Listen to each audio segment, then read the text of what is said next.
Okay. Well, first of all, thank you very much for having me. It's been a very nice event so far. Today I'm going to talk about what I call Virtualects, and when I have the time, hopefully also on how to make sense of them. It's going to take a while until I reach the concept of a Virtualect. So first I want to tell you what the problem is that I would like to solve, and then I would like to tell you how I aim to solve it. So my starting point basically is the augmented reality game Pokemon Go. I'll briefly explain how it works. Reality is augmented by these creatures which are in fact nowhere to be seen. For example, there we have a Jigglypuff, which is seen on the smartphone, but it is not there where it's supposed to be in the real world. And if you move the smartphone, then the Jigglypuff moves accordingly, and so on. I think most of you have in some way or another heard of the game, or maybe even played it. And here I have a situation. We have two people playing the game, two Pokemon Go players, Ash and Misty. Ash says, "I see a Jigglypuff." Misty hears Ash uttering, "I see a Jigglypuff." There is no Jigglypuff, which is indicated by the white space over there. And then we also have two people, Brock and May. Brock knows the game. Brock is also a Pokemon Go player, but not at this moment. He walks past, he knows generally what happens, but in this moment he is taking up an external perspective, so to speak. And May has no idea what's going on. May has never heard about Pokemon Go. May doesn't know a thing about this game. So, we have certain epistemic and imaginative perspectives. Ash utters, "I see a Jigglypuff." Ash and Misty know Pokemon Go and take up an internal perspective towards it. Brock knows Pokemon Go but takes up an external perspective towards it, and May doesn't know Pokemon Go and so takes up no perspective towards it. Now, the question I want to ask, is what is Ash saying?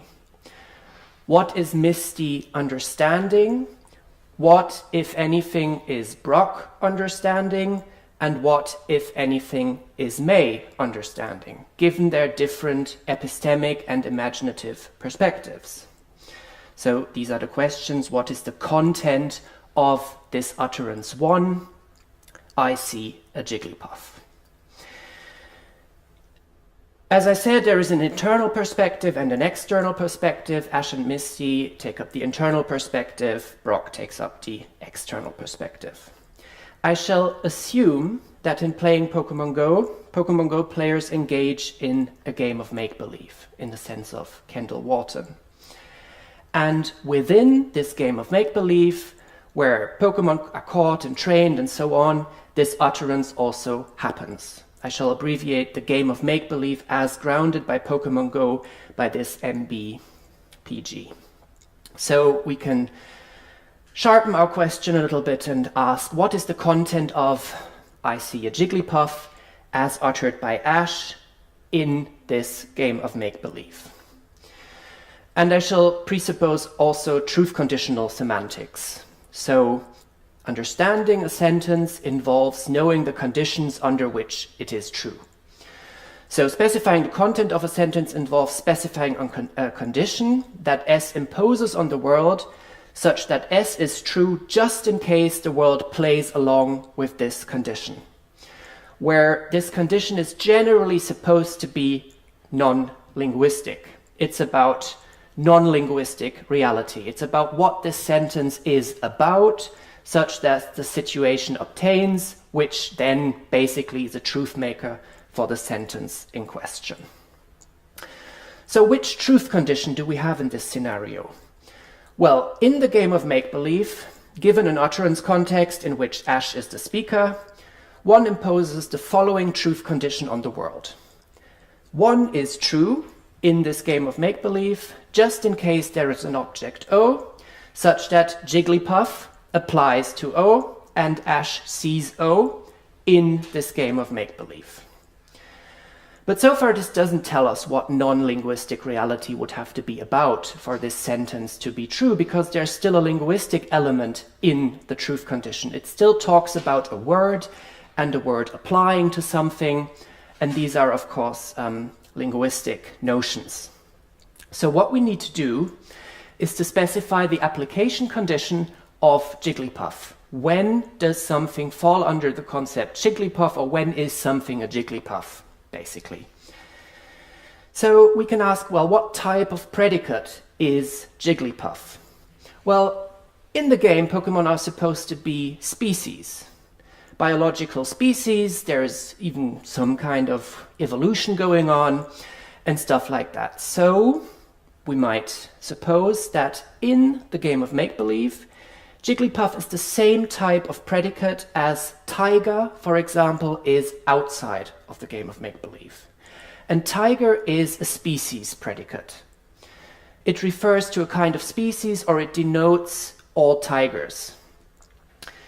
So in the game of make-believe, Jigglypuff is also a species predicate. That's what we can assume. Now, what are species predicates? Well, according to Christian Nimz, species predicates are paradigm predicates. This is all very Kripkean. Kripke and Putnam have, of course, talked a lot about natural kind terms, species predicates, proper names. These share some very essential properties, these types of expressions.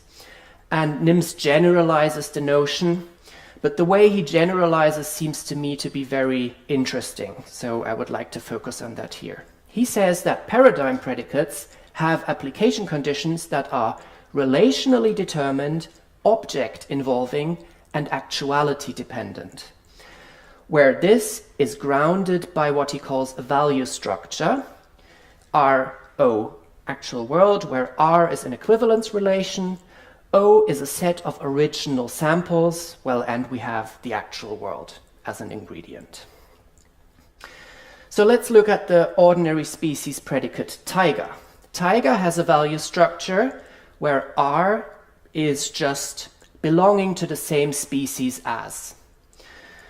The paradigm set is just a set of some tigers. The tigers that have originally been called tigers, that gave rise to this species term, so to speak, and that there has been kind of a dubbing going on, just as in the case of proper names, and these are just our original samples. They are supposed to be real flesh and blood and actual tigers. So, as Kripke has argued, of course, the application condition does not involve any surface characteristics, such as having stripes or having white belly fur or something like that. We might use these characteristics to correctly identify tigers, but they're not part of the application condition. And the species predicate's denotation is then fixed in virtue of each member's belonging to the same species as some actual original sample. That's the idea. So back to Jigglypuff. Does Jigglypuff have a value structure of this kind? Well, we can say that the relation is belonging to the same species as. That seems fine. But what is this set of paradigms? There are no original flesh and blood actual Jigglypuffs that could ground the applicability of the word Jigglypuff. There are no original paradigms that could go into the paradigm set. But a species predicate is object involving in that at least one paradigm instant must ground its non-gappy application condition. A gappy application condition is one that has an empty paradigm set. Just as a name might be empty, I'd like to say that an application condition for a species predicate can be gappy in this way. So for non-gappiness, there must be something that the predicate originally applies to. So, as a species predicate, Jigglypuff isn't associated with such an application condition in the game of make-believe, so Jigglypuff has no denotation. One might argue that this doesn't really matter because it's a game of make-believe and maybe words function differently there, and it doesn't really matter whether Jigglypuff has actual samples. But compare the sentence, I see a Jigglypuff right beside a tiger. So I assume that predicates, if they have an actual non-gappy application condition, have the same non-gappy application condition in the game of make-believe. So tiger applies to something in the game of make-believe if it belongs to the same species as the original actual samples. So we have the following truth condition given the context and so on. Sentence 2 is true in the game of make-believe if there are at least two objects, O1 and O2, such that Jigglypuff applies to one and tiger applies to the other, i.e. the other is a tiger in the sense specified, and so on. Ash sees it and the one is next to the other. And the problem is that Jigglypuff doesn't have any actual original samples that ground some non-gappy application condition outside or within the game of make-believe. And this is so because according to Kripke, natural kind predicates are in some sense rigid. Whatever their real meaning is taken to other possible worlds also. So, yeah, it's guided by its actual original samples even across possible worlds. So that's the reason why this problem occurs. So we could maybe distinguish real species predicates from make-believe species predicates, where make-believe species predicates are make-believe involving, essentially. If you remember, the value structures of paradigm terms always had the actual world as a constituent. But maybe that needn't be the case. Maybe in being a make-believe species predicate, the word is make-believedly a species predicate. So that Jigglypuff's value structure is belonging to the same species as, involves some original samples, which are individual Jigglypuffs, and not the actual world, but the make-believe context itself. Might be construed as a world. I want to remain neutral on that. So Jigglypuff's application condition is grounded by its make-believe original samples, which are individual Jigglypuffs. So in the game of make-believe, our sentence has a truth condition. This assumes that make-believe games can function as utterance contexts. This is, I think, what the actual world is supposed to do in the original value structure. It is supposed to be part of the utterance context in which the term Jigglypuff has originally been introduced as a kind term for individuals belonging to that kind. So the same is true for the make-believe value structure. As part of Jigglypuff's make-believe value structure, the make-believe game itself is part of the make-believe utterance context in which Jigglypuff was originally introduced as applying to the original samples in those surroundings, strictly analogous to the normal case of species predicates. So it is only within the make-believe context that Jigglypuff has acquired a non-gappy application condition in the first place. That's the characteristic of make-believe species predicates. And Kripke has, in Reference and Existence, his John Locke lectures, talked about pretended names and pretended kind terms also, but doesn't really want to go with that idea. But he mentions pretended expressions as well. But we have a problem here as well. I mean, it's all nice and easy for me to put little symbols, allegedly denoting Jigglypuffs, into this presentation, but there is an important difference between the tiger case and the Jigglypuff case. In the tiger case, there was an existent, mind-independent tiger that is perceptually salient, that I was able to point, well, not me, but someone was able to point at and say, this is a tiger. That's not really the case in a game of make-believe. There are no mind-independent Jigglypuffs that I can point to, that I can call Jigglypuffs. They don't just appear out of thin air, so to speak. One can maybe get at the problem when one compares the epistemic situation that an inhabitant of the Pokemon world is in. An inhabitant of the Pokemon world is in that epistemic and metaphysical situation. But as a Pokemon Go player, engaging in make-believe, I am not in that epistemic situation. The epistemic position of a Pokemon Go player, well, we can't just point at something that is there kind of before us, but we can get at these objects in another way. And I would suggest that this goes as follows. What is often forgotten in the debate about fictional semantics is that people engaging in fiction generally know that they're engaged with fiction. They're not in an epistemic situation where they think everything is real, but in fact it is fiction. Normally people know that they're engaged with fiction. So as a Pokemon Go player, I don't suddenly forget everything that I know about the actual real world.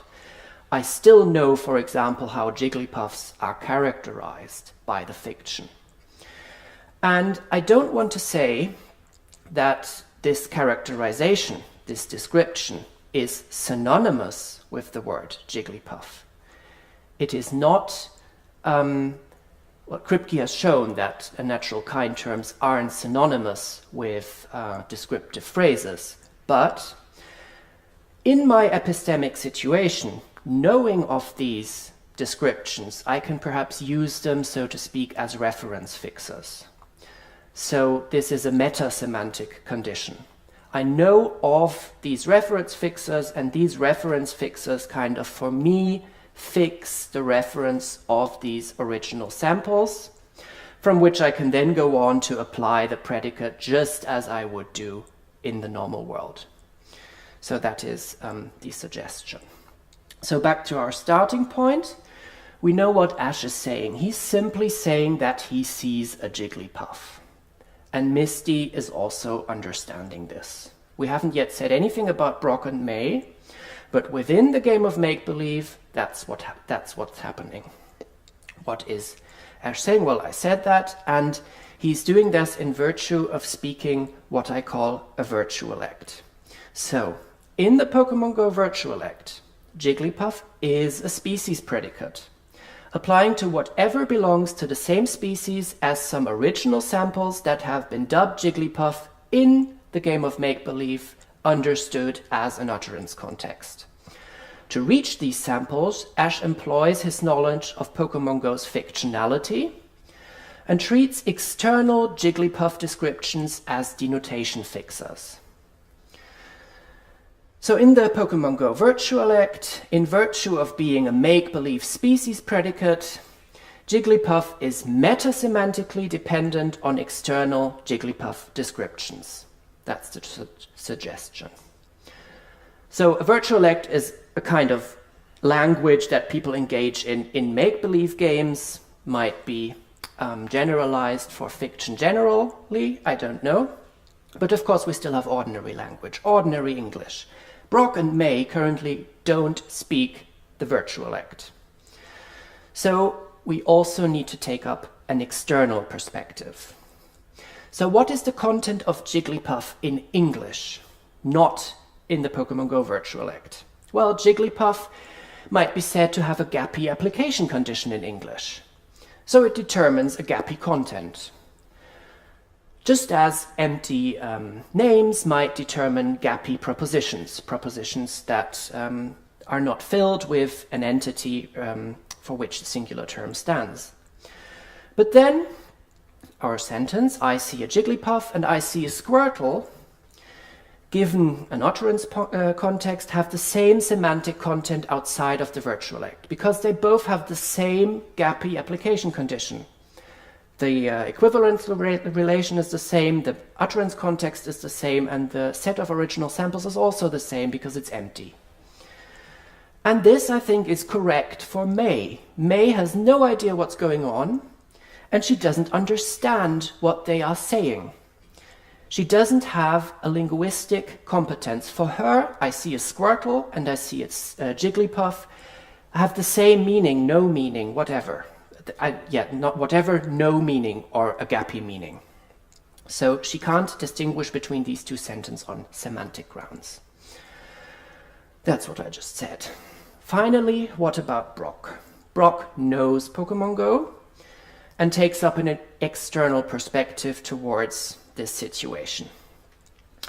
So one way of construing external talk about fiction is by using this so-called ellipsis account, which makes use of fiction operators, which has, of course, been proposed by David Lewis in Truth and Fiction. So we might say outside of the Virtualect, our original sentence is synonymous to, according to Pokemon Go, I see a Jigglypuff. So I see a tiger and I see a Jigglypuff are non-equivalent and they are about different things. I see a tiger in English is about a situation involving a tiger. I see a Jigglypuff, being synonymous to the sentence with the fiction operator, is about the content of a fiction. Using make-believe expressions outside of Virtualects presupposes one's taken up an external perspective towards what's known to be a fiction. We're talking about the content of the fiction. We're not anymore talking about Jigglypuffs, and we don't want to talk about Jigglypuffs. BRAK thinks about what is happening according to the Pokemon Go game in this situation. But of course we still need to say something about how the fiction operator works. And I want to take on a broadly Phrygian construal, according to which fiction operators are meaning shifters. So the expressions inside of a fiction operator do not refer to its ordinary reference, but to its ordinary senses. So in virtue of containing the operator according to Pokemon Go, the truth condition of our sentence with the operator involves one of Jigglypuff's ordinary senses, and thus demands of the world that something is the case with respect to it. So what is the sense of Jigglypuff? That is, of course, a very difficult question, and many people have attempted, well, not in the case of Jigglypuff, but generally many people have attempted to try to find an answer for fictional names in particular. I want to say that one can make sense of Virtualects. One can extract senses from the Virtualects themselves.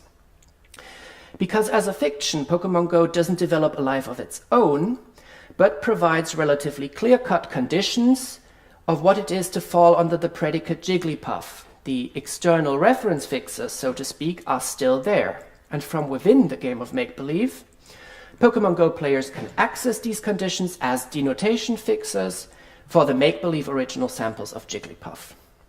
So, and this is important, they can do this without needing to know the whole Jigglypuff description. This is what people searching for sense usually say, that it's maybe the whole description, crossing out all the names and substituting a variable for it and putting an iota operator in front of it, and then we have a description that is synonymous to the original fictional name. But that demands quite a lot of the language users. They need to know this whole description. In this case, this is not the case. So we need some kind of getting into the Virtualect and extracting kind of their reference fixes. And we can do this with kind of differing descriptions. And I want to this is the final proposal I want to make. We can regard Jigglypuff as synonymous to a deflector description, where a deflector is a device to borrow someone else's language. A deflector is something in the form of in the language of. So examples are in the language of a mathematician, in the language of the 1980s, or I would propose in the language of a Pokemon Go player, where the language of a Pokemon Go player is the Pokemon Go Virtualect. So 5, that was our sentence with the fiction operator, is synonymous to, in the language of a Pokemon Go player, I see a Jigglypuff. And yeah, the external sense of Jigglypuff is thus that of a deflector phrase. What, in the language of a Pokemon Go player, is a Jigglypuff? So, coming back to our situation, we now know what everyone understands. Misty and Ash, they simply talk about Pokemon within the Virtualect. May doesn't understand anything, which for me is intuitive. Brock understands, well, in the words of Ash and Misty, in the words of a Pokemon Go player, there's a Jigglypuff. Something along these lines. Finally, I want to say a bit about generally what my proposal is like. My proposal is, first, expression transforming. The make-believe species predicate is only make-believedly a species predicate. Outside of the make-believe game, it is equivalent to a deflector phrase. Secondly, it is aboutness shifting. Using an ordinary fictional sentence within a Virtualect is such that one actually talks about Jigglypuffs, or at least as near to that as one can get. Whereas with a fiction operator, one talks about senses, basically, about the content of a fiction. It is metalinguistic.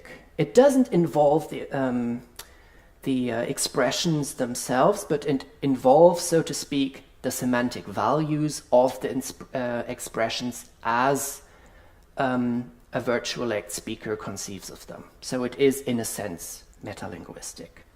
It is doubly parasitic. The senses outside of the Virtualect depend on what inside of the Virtualect is the semantic value, which in turn depends on a meta-semantics that emerges from knowing that the fiction is a fiction.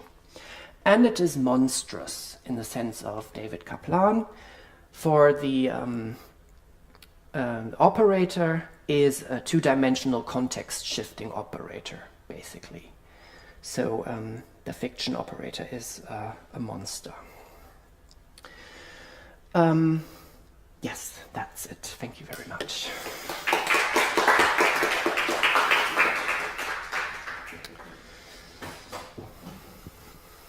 Thank you for your talk, and now is the time for your comments and questions.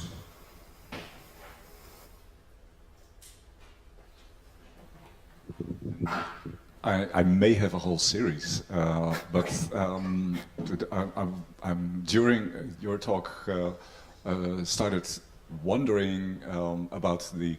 I'm especially puzzled about the consequences and uncertain about the consequences. So let me start with just one simple question. According to your, is it a consequence of your proposal that believers and atheists speak different languages?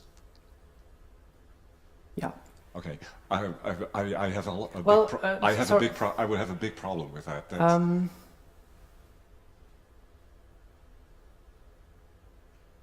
Well, okay, I would have to think a little bit more about that. It depends on where the fiction comes in.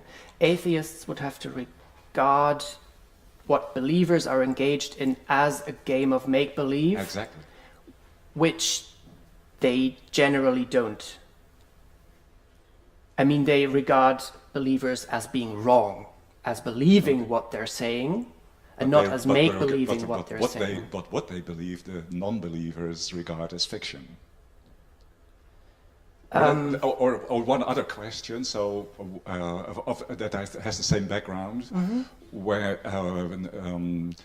classicists 200 years ago believed that the Iliad was entirely a fictional story. And then it was discovered that Troy really existed, and that there were all kinds of components in the story. So did the Greek language then change from Greek to Virtual Greek, or from Virtual Greek to Real Greek? Well, there are two possibilities: that there was a language change, or that they were wrong about the semantics of their terms all along.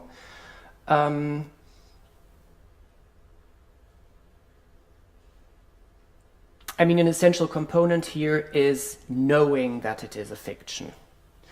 And as soon as this knowledge condition falls out of the equation, things get a little bit more complicated. But there are artifacts that are known to be fiction, such as augmented reality games. And at least for these, I think that my account applies.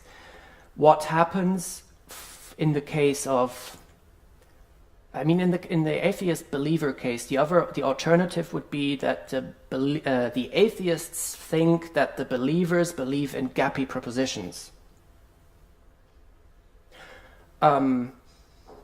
So you're pointing to the exact spot, I think, namely that that is a crucial point of knowing that it is a fiction. Yes, and this is integrated. And from a sort of internal linguistic point of view, or a language use point of view, that need not and should not make a difference for the analysis of the language. So another way of putting it would be to say that ordinary language is also a kind of virtual act. Ultimately, I believe it is. Okay. Then we have a game to play. Okay, thank you. Thank you. Any other question? It's more not of a question, but maybe clarification, because actually that was a really good question that just happened. But I think you could just answer to that in a way that, well, believers, when they state their statements, they basically do not think, and they do not kind of enjoy themselves in virtual dialect, right? Because, well, if we have a non-believer, atheist, he can enjoy make-believe game and say, yeah, I see a God, he's right there. And by that he means I imagine a God. But that implies that the statements that you're making are not statements about language, but about cognitive systems using it. So you don't need to make the distinction about between virtualects and No, but I mean, while atheist says that there is no God and believer says that there is a God, they both enjoy a non-virtualect. No, but I'm thinking of things like the believers. The believer says, "I saw an angel," Right. and the non-believer understands.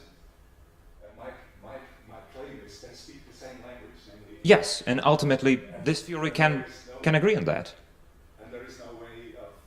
Yeah, so if I understood you correctly, you think that non-believers should say that a believer that said, I saw an angel, speaks in virtualect, right? That was my question. Yes. And the answer seems to be yes. Well, at least to me, I tried to make most coherent version of that. I think that the answer should be no. Well, probably. But I think invoking all this, But this could be coherent. invoking all this stuff makes the study of language far too complicated, makes it seem much more complicated than it is. All you're talking about, to put it, sorry for being blunt, if it appears that way, and I don't intend it to be like that, because I think you are addressing interesting and important issues. It's interesting stuff to think about, but it helps, in my view, especially to get a better grip on the importance and the content of the notions of common ground. Right. So the answer you would prefer. And it doesn't help understanding language and cognition to introduce additional dimensions of different types of language, like virtual languages. Yeah, but then just to clarify, the answer you would prefer would be that the believer speaks in virtualect. Well, if you can make any sense of the theory, or no. The answer I want to give to Yes. is simply they both speak English. Yeah, One and is a believer and the other is exactly, a believer. exactly. So my point was just that I think that the theory can be stated as that we can save the theory and both agree on the answer that you want to have. So I think that can work. So what does the theory buy us then? Yeah, so All these complications. yeah, but I mean, ultimately, as I see it, the theory doesn't have to say that believer enjoys in a virtual act. Why? Because, well, when atheist says that the believer that says, I see a God, speaks in a virtual act, he must agree as an atheist that is true, right? The But point he- I'm making he is is false. all of these things are internal to your approach, to your theory. It doesn't add any knowledge about language or language use.